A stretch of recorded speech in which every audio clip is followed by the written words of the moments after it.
Hey, Thomas from Field Tennis. Today we're going to take a look at the one-handed backhand technique. We're going to break it down into 6 steps so that you're not anymore unsure or confused how the one-handed backhand is executed. This video that you will see today is just a very shortened version of the technique module from my full one-handed backhand course that also covers biomechanics drills, footwork, tips and corrections. So if you would like to get an even better idea of the instruction you would get in the course, I've prepared another free course for you that you can sign up. You can sign up through the card or in the description. And this course has all to do about the consistency of your one-handed backhand. So if you're struggling with the consistency, we're going to take a look at the 4 main reasons why your one-handed backhand might be inconsistent and how to correct them. So without further ado, let's start with the one-handed backhand technique video. So what's a correct backhand grip? There are many ways to find your backhand grip. I don't like to complicate much, so I like to use this method. You put the racket like this, like you're having a sword here, and you just come on top of it. So that's a very easy way to find the backhand grip. It's very unlikely that you're going to miss it. You can also try just open your fingers and try to put your hand on top of the handle. So from here onwards you can move your grip plus minus 1 millimeter a little bit to try and find what you like. For a little bit more topspin, you just go a little bit more inside to find the grip. So that's the first thing, is that how you find the grip. You put your hand on top of the handle, straight arm, and then if you're like this, and if you open your fingers, then you feel that you're on top of the handle and the fingers are horizontal when the racket is perpendicular. A little bit you can go sometimes a bit inside. Now another interesting thing that helps with the backhand is that you don't put your hand completely perpendicular on the racket, but a little bit diagonal, because you can see that it's more comfortable to put the hand a bit more diagonal than like this. So if I try to put the hand perpendicular on the racket, it's a little bit awkward. If I just relax a little bit and leave my hand like this, then you see I come a bit diagonal. So I'm a bit diagonal on the handle like this. I'm not perpendicular, I'm a bit diagonal. So this is more natural grip. Now if you grip really diagonal, that this finger goes a bit away, then you will see that your thumb gets in between the middle finger and the index finger. So if you look at the pros very carefully, you will see that that's how they hold the backhand. So they don't hold the backhand like this. The first thing you do when you're landing into your split step and you've just recognized the direction of the ball is to initiate the uniturn. Of course, while you're turning to the side, you must also switch your grip. And we looked at that in the previous video, how to switch the grip and in what grip you must end up with. So assuming that you know that by now, your first move is to turn your body and do a uniturn. So how high should my arm go in the uniturn and how far? So a good checkpoint is that your hand, if you take the racket away, is at around chest height. You don't want to go high above the shoulder, then it's going to take you too long to swing. It's hard to time. If you go low, you have no help from gravity. So somewhere here. And if we're talking about how much to turn in the uniturn, where should your arm go? It's roughly 90 degrees, perhaps a little bit more, as you can see. So if I'm like this in a ready position, then when I start my uniturn, I'm something like this. So you see my arm's just maybe a little bit more than 90 degrees. I'm something like this. Another good checkpoint that you know how much to turn. You can turn as much as you can, as long as you maintain your face forward. You need to maintain your eyes forward, both eyes, so your head must face forward, so that you can judge ball depth. You can see 3 dimensions with both eyes when your head turns like this. So if your head turns too much with the uniturn, then you're looking at the ball with one eye more than with the other eye, and it's very difficult to judge depth of an incoming ball. So it's very important that you practice a little bit turning your body but not turning your head. I also explained that in the unit turn video, so you can go ahead and check it out, that you understand also better for all strokes. This applies also to forehands or two-handed backhands. Another important point when executing the unit turn is that your left arm must be the active one and that your left arm is pulling the racket. That is very important. Many times when I work with players on the one-handed backhand and I come there and try to move the racket a bit or pull the racket back to give them the feel, they always go with me. So they're using their right arm to turn.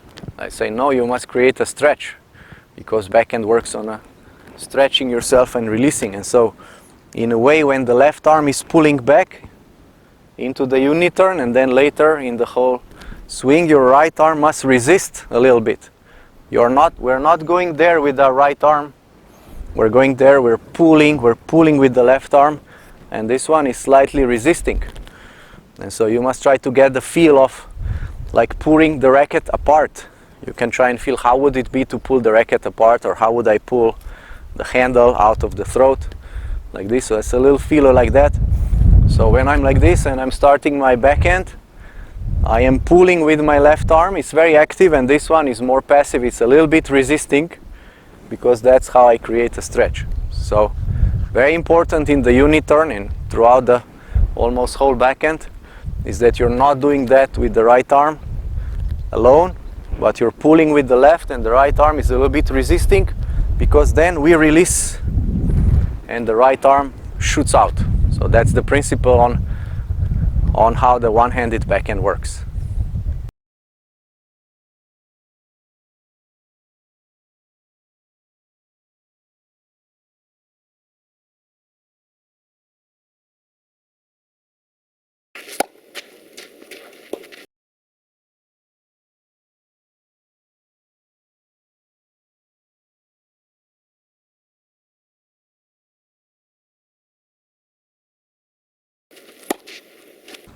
So now we've turned, and then the next phase is allowing the backswing to continue. So when you're doing the backhand at a normal speed, when you do a unit turn and you're doing some exercises for the swing, then you feel that your arm just swings across. So it swings around a little bit. And so the left hand is helping it, of course, but the arm will just continue to go because it has a little momentum from the start. And because we step, so when we step, we turn even more.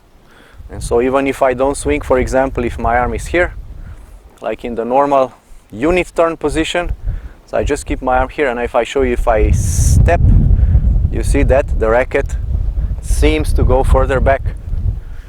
But that's because I'm turning even more, and not because I only did that with my arm. So additional stepping and turning of the body moves the racket a bit more back, and of course it has a little momentum from the initial preparation, and the left arm is pulling it back. So the backswing continues, and now we step towards the ball, where we try to get good balance, good stability, and get into that final coiling of the body. One checkpoint you can keep in mind when continuing your backswing and stepping forward is the foot orientation. So the foot should be just pointing towards the ball, your contact point, where you're hitting the ball. Because when we're hitting a one-handed backhand, we're hitting the ball in front of our foot, a few inches, a few centimeters. If I do like this, and the way I like it, I would like to hit the ball here. So you see that's like 20 to 30 centimeters in front of my foot.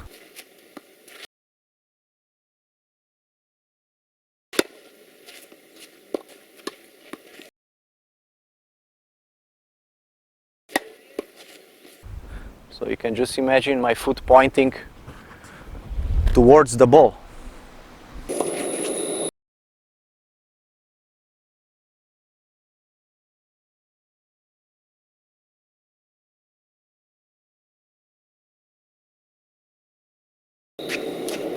As we continue the backswing, we're going to come to the point where we start to uncoil. So we are now here, we step towards the ball, the backswing has continued to about here, and now it's going to reach the maximum position, the maximum turn of the body before it starts to go forward. This position, you can imagine, so how far must the racket go back How does the racket look like? You can just imagine, so I'll show from this angle. You can just imagine 45-degree position, roughly 45, so this would be 0, this would be 90. So typically racket goes to around 45 degrees, sometimes a little bit more. So the racket does not go just here down and forward, but it goes a little bit further up here, and then from here we are accelerating.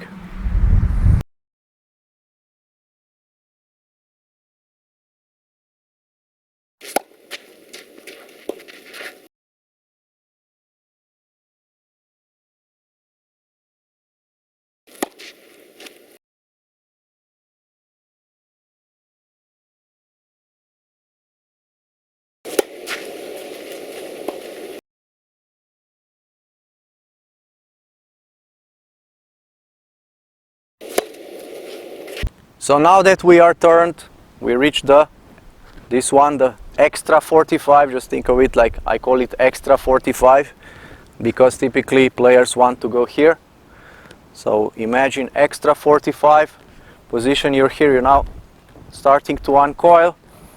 You need to now swing towards the ball and contact it with some topspin. And so what's important here is that you also allow the wrist to go down. So when we go into the 45 position and we uncoil, the racket is not only 45 backwards, it's also roughly 45 downwards. So this one I call the double 45 position.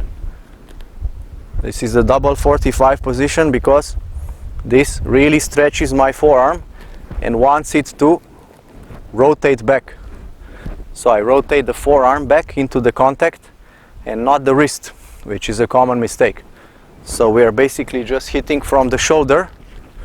The backhand is hit from the shoulder, and as I go here, my forearm wants to turn back into contact position. So I'm here in that double 45, then I'm coming to the ball and it's just forearm. So it's not wrist. Wrist is a different thing. See, this is my wrist. I can keep my forearm like this. That's a wrist. This is a forearm. So wrist is stable.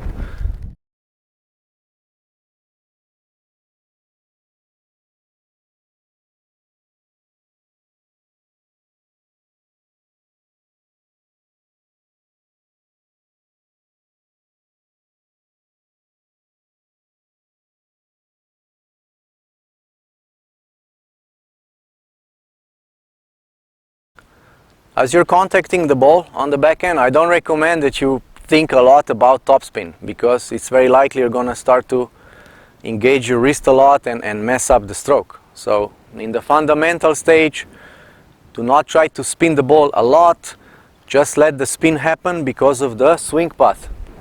So here you are at the ball. Do not try to roll the wrist like this. It's impossible for a beginner or intermediate player. You're doing backhand completely wrong. So just try to go through the ball, and your natural swing path upwards is going to create the spin. So one way I like to explain the spin on the one-handed backhand is that we spin with the arm. So we don't spin with the wrist turning, but we spin by moving the whole arm from the shoulder upwards. And so the wrist is just stable holding the racket, and we just swing like this, and we apply enough topspin for consistent baseline rallies just by imagining that we spin with the arm.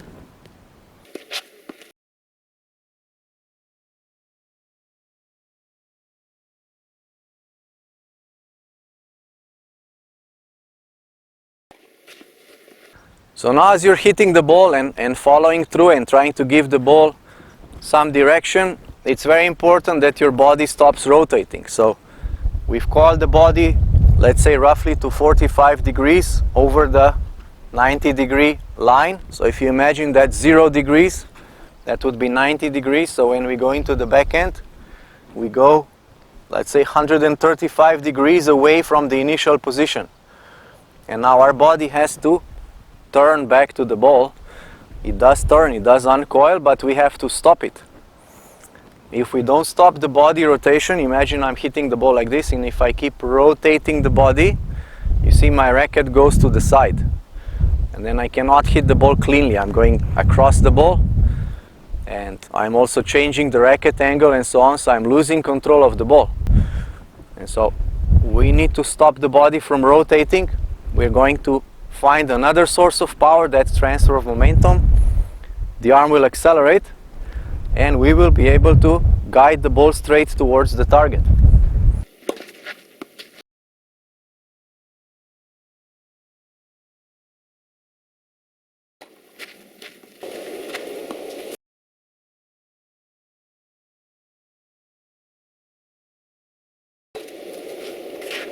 Now, how do we stop the body from rotating? With the offhand. If your offhand is passive and does nothing and you don't know how to engage it, then the momentum of the swing is going to turn your body kind of automatically. You will find it very difficult to swing towards the ball and stop your body, so you will just keep rotating.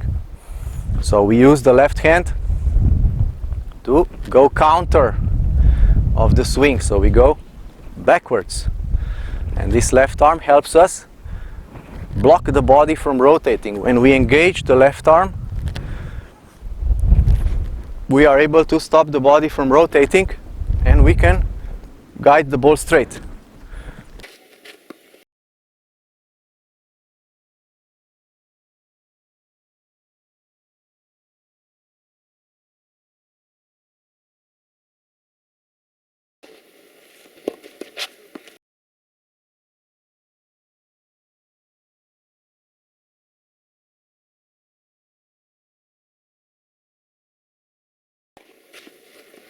It might confuse you sometimes because, for example, you see Stan Wawrinka hit backhands like this, and then you will see that he turns towards the court and that his follow through is there, sometimes even like this, and then you think that is the stroke and I'm supposed to do that.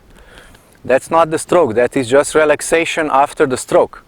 So if you watch a slow motion of Stan Wawrinka or Roger Federer or any other top player, then as they're hitting the ball, their body is not rotating. That's how they can control the ball's direction. Unless maybe they play an extreme cross court and they cheat a little bit. But when they're hitting a normal down the line stroke, down the middle, then as they're hitting the ball, they're not rotating. So continuous body rotation is not part of the stroke. They need to hold the body and then they execute the stroke. And then they feel when the stroke is finished. They know that the ball is gone, it's off their racket. They know that they maintained good swing path straight through the ball. And after that, they just relax. They relax and allow the momentum to take them. So a top player is not doing this, they're not doing that. They are allowing the momentum to take them because they're also simultaneously recovering, because they play in a very fast-paced game where they have to maximize all the time they have. They need to be very time efficient, so they're just kind of swinging and immediately recovering. But they know that they executed the swing correctly, which is straight without body rotation.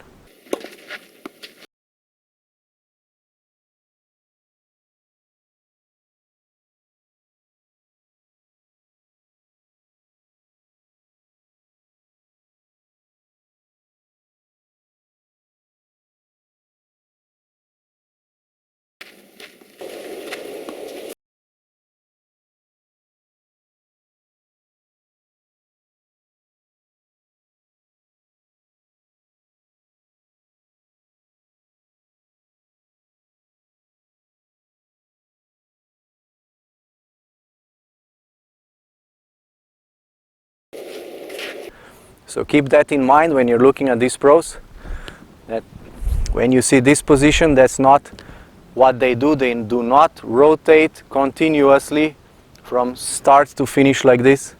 They do not create this with their wrists in the follow through. They simply relax their hand because they can feel when the stroke is done. So again, you must differentiate between what we do and what just happens because of momentums of inertia. So hitting a backhand is just straight.